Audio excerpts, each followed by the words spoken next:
Talking to oneself is a habit everyone indulges in. We could no more stop talking to ourselves than we could stop eating and drinking. All that we can do is control the nature and the direction of our inner conversations.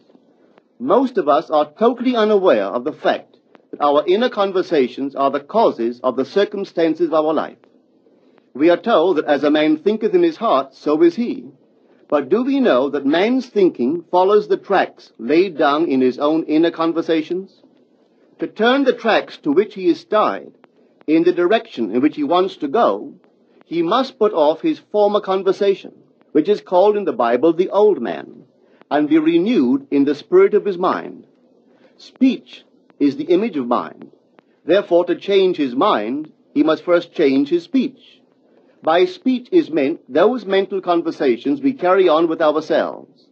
The world is a magic circle of infinite possible mental transformations, for there are an infinite number of possible mental conversations. When man discovers the creative power of inner talking, he will realize his function and his mission in life. Then he can act to a purpose. Without such knowledge, he acts unconsciously. Everything is a manifestation of the mental conversations which go on in us without our being aware of them. But as civilized beings, we must become aware of them and act with a purpose. A man's mental conversations attracts his life. As long as there is no change in his inner talking, the personal history of the man remains the same. To attempt to change the world before we change our inner talking is the struggle against the very nature of things. Man can go round and round in the same circle of disappointments and misfortunes, not seeing them as caused by his own negative inner talking, but as caused by others. This may seem far-fetched, but it is a matter which lends itself to research and experiment. The formula the chemist illustrates is not more certainly provable than the formula of this science by which words are clothed in objective reality. One day a girl told me of her difficulties in working with her employer. She was convinced that he unjustly criticized and rejected her very best efforts. Upon hearing her story, I explained that if she thought him unfair, it was a sure sign that she herself was in need of a new conversation piece. There was no doubt but that she was mentally arguing with her employer, for others only echo that which we whisper to them in secret.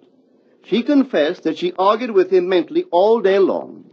When she realized what she had been doing, she agreed to change her inner conversations with her employer. She imagined that he had congratulated her on her fine work, and that she, in turn, had thanked him for his praise and kindness.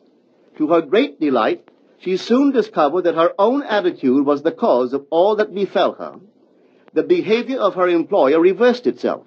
It echoed, as it had always done, her mental conversations with him.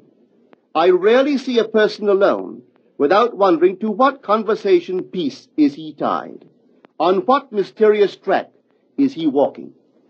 We must begin to take life consciously, for the solution of all problems lies just in this. The second man, the Lord from heaven in all of us, is trying to become self-conscious in the body, that he may be about his Father's business. What are his labors? To imitate his Father, to become master of the Word, master of his inner talking, that he may mold this world of ours into a likeness with the kingdom of love. The prophet said, "Be ye imitators of God as dear children." How would I imitate God? Well, we are told that God calls things that are not seen as though they were seen, and the unseen become seen. This is the way the girl called forth praise and kindness from her employer. She carried on an imaginary conversation with her employer from the premise that he had praised her work, and he did. Our inner conversations represent in various ways the world we live in. Our individual worlds are self-revelations of our own inner speech. We are told that every idle word that men shall speak, they shall give account thereof. For by their words they shall be justified, and by their words they shall be condemned. We abandon ourselves to negative inner talking, yet expect to retain command of life. Our present mental conversations do not recede into the past as man believes. They advanced into the future to confront us as wasted or invested words. My word, said the prophet, shall not return unto me void, but it shall accomplish that which I please, and it shall prosper in all the things whereto I sent it. How would I send my word to help a friend? I would imagine that I am hearing his voice, that he is physically present, that my hand is on him. I would then congratulate him on his good fortune, tell him that I have never seen him look better. I would listen as though I heard him. I would imagine that he is telling me he has never felt better, he has never been happier. And I would know that in this loving, knowing communion with another, a communion populous with loving thoughts and feelings, that my word was sent, and it shall not return unto me void, but it shall prosper in the thing whereto I sent it. Now is the accepted time. Now is the day of salvation. It is only what is done now that counts, even though its effects may not be visible until tomorrow. We call not aloud, but by an inner effort of intense attention. To listen attentively, as though you heard, is to create. The events and relationships of life are your word made visible. Most of us rob others of their willingness and their ability to be kind and generous by our fixed attitudes towards them. Our attitudes unfold within us in the form of mental conversations. Inner talking from premises of fulfilled desire is the way to consciously create circumstances. Our inner conversations are perpetually outpictured all round us in happenings. Therefore, what we desire to see and hear without, we must see and hear within, for the whole manifested world goes to show us what use we have made of the word. If you practice this art of controlled inner speaking, you too will know what a thrill it is to be able to say, and now I have told you before it come to pass, that when it is come to pass, ye might believe. You will be able to consciously use your imagination to transform and channel the immense creative energies of your inner speech from the mental, emotional level to the physical level. And I do not know what limits, if any, there are to such a process. What is your aim? Does your inner talking match it? It must, you know. If you would realize your aim, for as the prophet asked, can two walk together except they be agreed? And of course the answer is no, they cannot. The two who must agree are your inner conversation and the state desired. That is, what you desire to see and hear without, you must see and hear within. Every stage of man's progress is made by the conscious exercise of his imagination, matching his inner speech to his fulfilled desire. As we control our inner talking, matching it to our fulfilled desires, we can lay aside all other processes. Then we simply act by clear imagination and intention. We imagine the wish fulfilled and carry on mental conversations from that premise. The right inner speech is the speech that would be yours were you to realize your ideal. In other words, it is the speech of fulfilled desire. Now you will understand how wise the ancient was when he told us in the Hermetica, there are two gifts which God has bestowed upon man alone and on no other mortal creature. These two are mind and speech, and the gift of mind and speech is equivalent to that of immortality. If a man uses these two gifts rightly, he will differ in nothing from the immortals. And when he quits his body, mind and speech will be his guides, and by them he will be brought into the troop of the gods and the souls that have attained to bliss. With the gift of mind and speech, you create the conditions and circumstances of life. In the beginning was the Word, and the Word was with God, and the Word was God. The Word, said Hermes, is Son, and mind is Father of the Word. They are not separate one from the other, for life is the union of word and mind. You and your inner talking or word are one. If your mind is one with your inner conversation, then to be transformed in mind is to be transformed in conversation. It was a flash of the deepest insight that taught Paul to write, put off the former conversation, the old man, which is corrupt, and be renewed in the spirit of your mind. Put on the new man. Put on the new man and be renewed in the spirit of your mind, is to change your inner conversation, for speech and mind are one. A change of speech is a change of mind. The prophet Samuel said, "The Lord spake by me, and his word was in my tongue." If the Lord's word was in the prophet's tongue, then the Lord's mouth that uttered the word must be the prophet's mind. For inner conversations originate in the mind and produce little tiny speech movements in the tongue. The prophet is telling us that the mouth of God is the mind of man, that our inner conversations are the word of God, creating life about us as we create it within ourselves. In the Bible you are told that the word is very near to you, in your mouth and in your heart, that you may do it. See, I have set before you this day life and good, death and evil, blessings and cursings. Choose life. The conditions and circumstances of life are not created by some power external to yourself. They are the conditions which result from the exercise of your freedom of choice, your freedom to choose the ideas to which you will respond. Now is the accepted time. This is the day of salvation. Whatsoever things are of good report, think on these things. For your future will be formed by the word of God, which is your present inner talking. You create your future by your inner conversations. The worlds were framed by the word of God, that is, your inner talking. See yonder fields? The sesamum was sesamum. The corn was corn. The silence and the darkness knew. So is a man's fate born. For ends run true to origins. If you would reap success, you must plant success. The idea in your mind, which starts the whole process going, is the idea which you accept as true. This is a very important point to grasp, for truth depends upon the intensity of imagination, not upon facts. When the girl imagined that her employer was unfair, his behavior confirmed her imagination.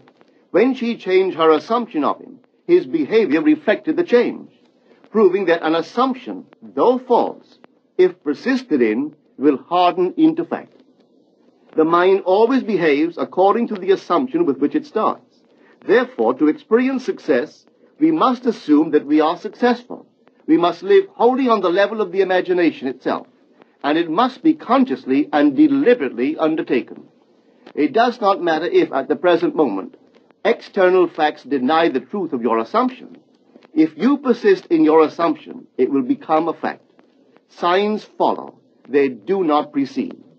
To assume a new concept of yourself is to that extent to change your inner talking or word of God, and is therefore putting on the new man.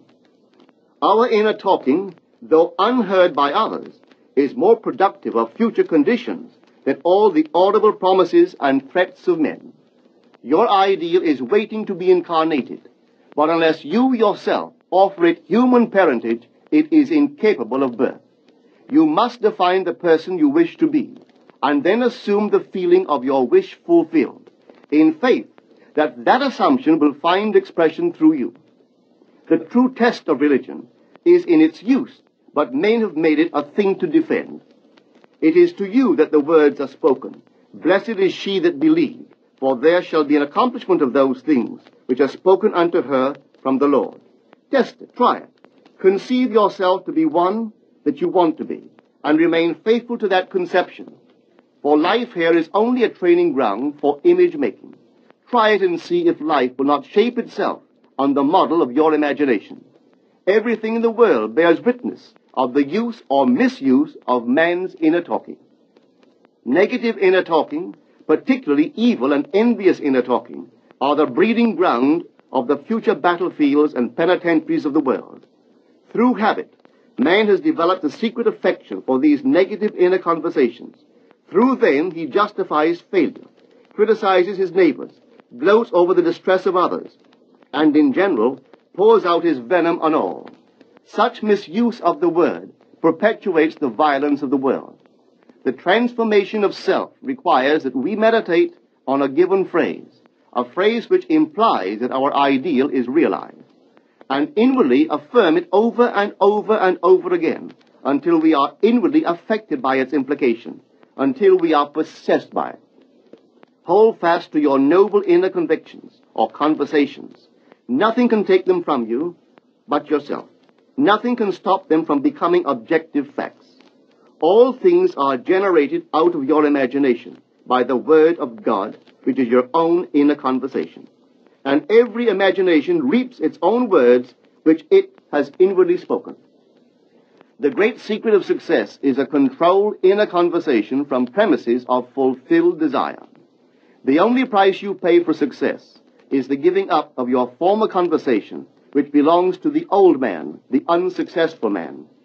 The time is ripe for many of us to take conscious charge in creating heaven on earth. To consciously and voluntarily use our imagination to inwardly hear and say only that which is in harmony with our ideal is actively bringing heaven to earth. Every time we exercise our imagination lovingly on behalf of another, we are literally mediating God to that one. Always use your imagination masterfully, as a participant, not an onlooker. In using your imagination to transform energy from the mental, emotional level to the physical level, extend your senses.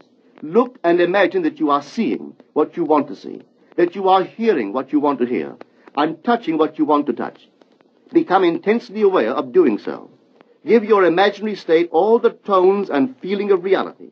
Keep on doing so until you arouse within yourself the mood of accomplishment and the feeling of relief. This is the active, voluntary use of the imagination, as distinguished from the passive, involuntary acceptance of appearances. It is by this active, voluntary use of the imagination that the second man, the Lord from heaven, is awakened in man. Men call imagination a plaything, the dream faculty, but actually it is the very gateway of reality. Imagination is the way to the state desired. It is the truth of the state desired, and the life of that state desired.